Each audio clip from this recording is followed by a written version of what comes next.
Hi friends, our today's topic is acid base titrations. हमने पहले भी एक टॉपिक किया है जिसका नाम था बेसिक्स ऑफ टाइट्रेशन। आज हम strong acid versus strong base का टाइट्रेशन कर्व बनाने वाले हैं। सो द सिचुएशन इज, हमारे पास एक कंटेनर है, इसमें HCl रखा हुआ है, इसकी मोलैरिटी है 0.1, यह है 50 ml। एक ब्यूरेट से हम NaOH एक एक ड्रॉप करके डाल रहे हैं। इस NaOH की मोलैरिटी भी 0.1 है। अब क्वेश्चन ये है, इनफैक्ट बहुत सारे क्वेश्चन मैं इसी में डील कर लूंगा। क्वेश्चन ये है कि जब NaOH के कुछ स्पेसिफिक वॉल्यूम हमने इस HCl में डाला तो इस सॉल्यूशन का pH हमें बताना है, और फाइनली हम सारे pH को जोड़ के एक कर्व बनाएंगे जिसको बोलते हैं टाइट्रेशन कर्व। तो क्वेश्चन ये है कि जब हमने 0 ml NaOH ऊपर से डाला तो pH कितना है, then 10 ml, then 20 ml, then 30 ml, 40 ml, and then 49, 50, 51 and 60। So effectively question ये होगा कि अगर आपने NaOH के 10 ml ऊपर से डाले तो इस सॉल्यूशन का pH बताइए। अगर आपने NaOH के 30 ml डाले होते तो pH कितना होता, अगर आपने NaOH के 50 ml डाले होते तो pH कितना होता। तो ये बहुत सारे क्वेश्चन हम एक साथ करेंगे। तो स्टार्ट करते हैं। सबसे पहला केस 0 ml। अगर आपने NaOH ऊपर से डाला ही नहीं तो इस कंटेनर में प्योर HCl, तो ये सबसे सिंपल केस है। Case number A, HCl pure है, HCl की मोलैरिटी है 0.1 molar. HCl since it is strong तो इसमें से पूरा का पूरा H+ निकलेगा और H+ की मोलैरिटी भी होगी 0.1 मोलर। ठीक है, because it's a strong acid, तो जितना भी H+ इसमें दिख रहा है वो सारा का सारा आपके लिए अवेलेबल होगा सॉल्यूशन में। तो pH निकालने का तरीका है -log ऑफ H+। बड़ा सिंपल सा है, आपको H+ का कॉन्सेंट्रेशन निकालना है, उसका -log लेना है। 0.1 को मैं 10⁻⁻1 भी लिख सकता हूं, तो 10 की पावर -1, माइनस माइनस बाहर आया तो दैट इज 1। तो हमें 0 ml पे pH मिल गया, pH इज इक्वल टू 1। ठीक है, then 10 ml, this is very important, तो हम इसको स्पेशली डील करते हैं। ऑप्शन बी, HCl के अंदर अगर आपने ऊपर से NaOH डाला तो ये एक स्ट्रॉन्ग बेस है, ये एक स्ट्रॉन्ग एसिड है। तो एसिड के अंदर अगर आप बेस डालोगे तो रिएक्शन होगी जिसको बोलते हैं न्यूट्रलाइजेशन रिएक्शन। तो HCl plus NaOH will give you NaCl plus water. Now, इसको पढ़ने का तरीका, 1 mole of HCl reacts with 1 mole of NaOH to produce 1 mole of NaCl and 1 mole of water. HCl के कितने मोल्स हमारे पास इस time present हैं? The volume is 50 ml and molarity is 0.1। जैसा कि हम सबको पता ही है that molarity is number of moles by volume, so that means number of moles is molarity into volume। अगर ये वॉल्यूम लीटर्स में होता है तो नंबर ऑफ मोल्स निकल के आते हैं, अगर ये वॉल्यूम ml में होता है तो हमें मिली मोल्स मिलते हैं। तो volume is 50, molarity is 0.1, 50 into 0.1 is 5। तो हमारे पास इस समय HCl के 5 मिलीमोल्स प्रेजेंट हैं। अब NaOH आपने कितना डाला? NaOH आपने डाला 10 ml, तो 10 ml इंटू 0.1 विल बी 1। तो इफेक्टिवली इस समय सिचुएशन ऐसी है कि कंटेनर के अंदर 5 मिलीमोल्स HCl के प्रेजेंट हैं और हमने ऊपर से NaOH के 10 ml डाल दिए। 10 ml of NaOH means 1 millimole of NaOH। तो ये स्ट्रॉन्ग एसिड और स्ट्रॉन्ग बेस है, इन दोनों में से कोई एक ही बचेगा, जो लिमिटिंग रिएजेंट होगा वो खत्म हो जाएगा, तो NaOH 0 बचेगा। And 1 mole of NaOH will react with 1 mole of HCl, so that means out of 5 moles 1 will go and 1 mole of NaCl will be produced, तो 5 minus 1 that is 4। तो effectively speaking अगर आपने 10 ml NaOH का HCl में डाला तो HCl के 4 millimoles will remain, NaOH will become 0। ठीक है, नाउ HCl का अगर मैं कॉन्सेंट्रेशन देखूं कितना बचा HCl, कॉन्सेंट्रेशन मतलब मोल्स बाय वॉल्यूम, इस टाइम मुझे कितने मिलीमोल्स दिख रहे हैं? That is 4 moles by volume. Volume कितना हो चुका है? 50 ml तो इस कंटेनर में था ही, हमने ऊपर से 10 ml और डाला अभी, तो 50 + 10 हो गया 60। तो new concentration of HCl is 4/60, that is 1/15। Now the again important thing, since HCl is strong, तो HCl की जितनी कॉन्सेंट्रेशन होगी उतनी ही H प्लस की भी होगी। तो हमें पता चल गया कि H plus is 1/15। Now the only thing left is finding pH, so pH will be minus log of 1/15। आप चाहें तो इसको कैलकुलेटर से भी सॉल्व कर सकते हैं, पर आप चाहें तो इसको नॉर्मल मेथड से भी सॉल्व कर सकते हैं। आपको क्या यूज करना पड़ेगा, minus log of 1/15 can be written as log of 15, then log of 15 can be written as log of 5 into 3, and then it can be written as log 5 plus log 3. log 5 की value हमें पता है, that is 0.7. log 3 की value हमें पता है 0.48. so 0.7 plus 0.48, that is a new value for 10 ml. that gives me answer pH is equal to 1.18. Now next part is part C. अगर मैंने 20 ml NaOH डाला तो अगेन रिएक्शन तो वैसी ही है। अब हम हर क्वेश्चन में एक सिमिलैरिटी ढूंढ लेते हैं। 20 ml of NaOH का मतलब 20 into 0.1, that is 2 millimoles, and हमारे पास शुरू में HCl के कितने मिलीमोल्स है, 50 into 0.1, that is 5।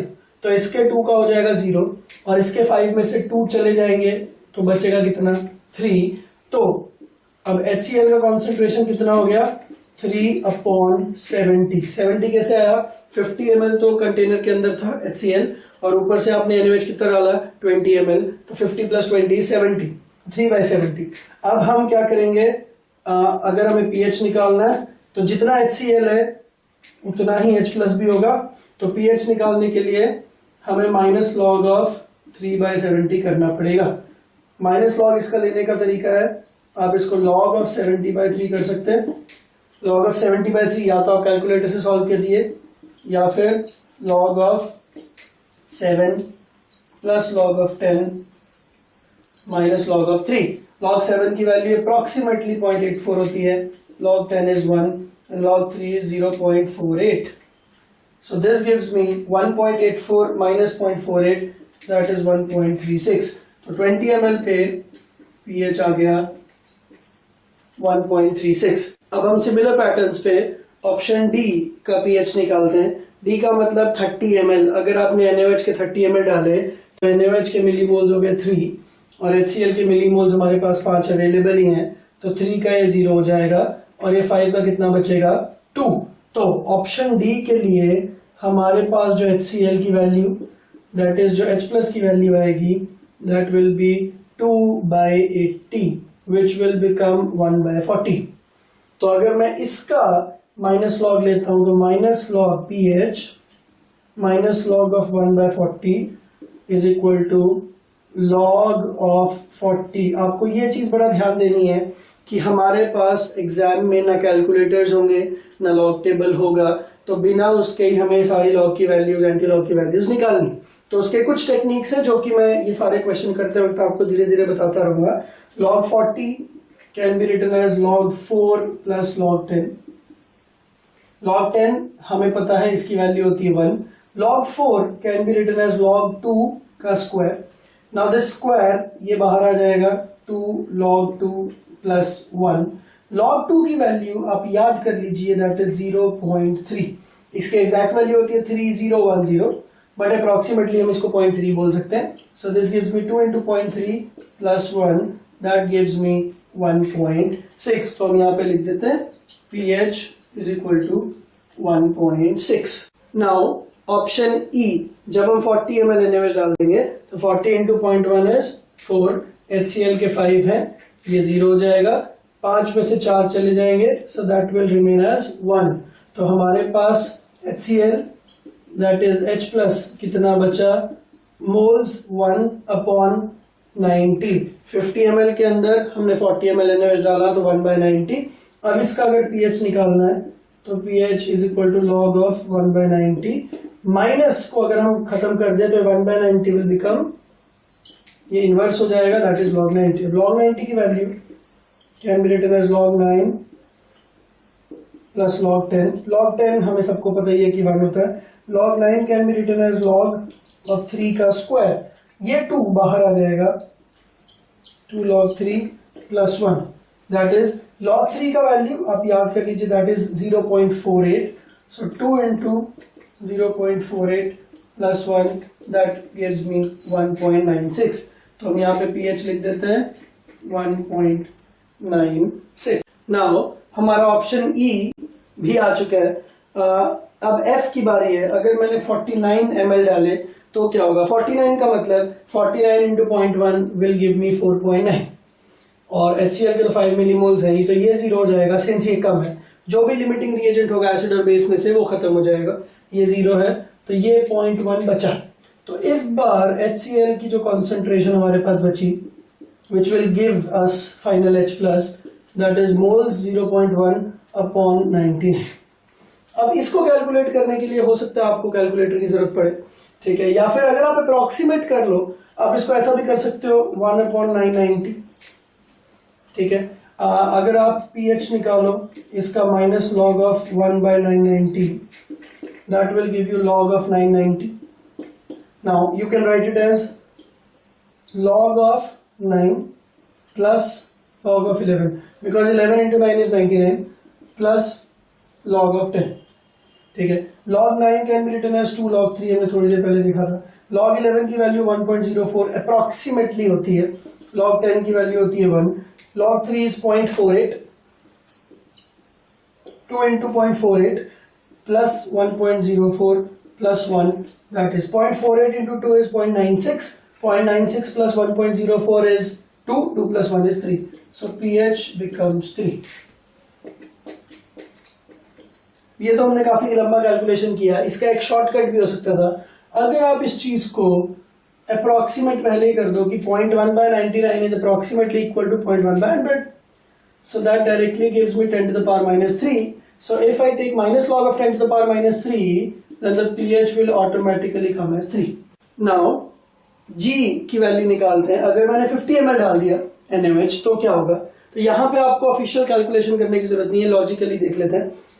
HCl अगर 5 हुआ और NaOH भी 5 हुआ तो ये दोनों जीरो हो जाएंगे. अगर ये दोनों जीरो हो गए तो इफेक्टिवली हम ऐसा बोल सकते हैं एसिड भी खत्म हो गया, बेस भी खत्म हो गया. तो क्या क्या बचा? सिर्फ पानी बचा और NaCl बचा. हम आगे आने वाले लेक्चर्स में सॉल्ट हाइड्रोलिसिस पढ़ेंगे तो उसमें हम देखेंगे कि NaCl की वजह से कोई सॉल्ट हाइड्रोलिसिस नहीं होता. तो इफेक्टिवली स्पीकिंग वाटर की वजह से pH कितना आएगा? 7. तो 50 पे बिना कोई कैलकुलेशन के हम डायरेक्टली लिख सकते हैं 7. अगर यहाँ पे NaCl की जगह पे कोई और सॉल्ट होता तो हमें सॉल्ट हाइड्रोलिसिस का फॉर्मूला लगा के ये pH कैलकुलेट करना पड़ता. But since NaCl is a salt of strong acid and strong base, hence इसका हाइड्रोलिसिस नहीं होता है. तो जो भी pH आएगा वो सारा का सारा पानी की वजह से आएगा, दैट इज pH 7.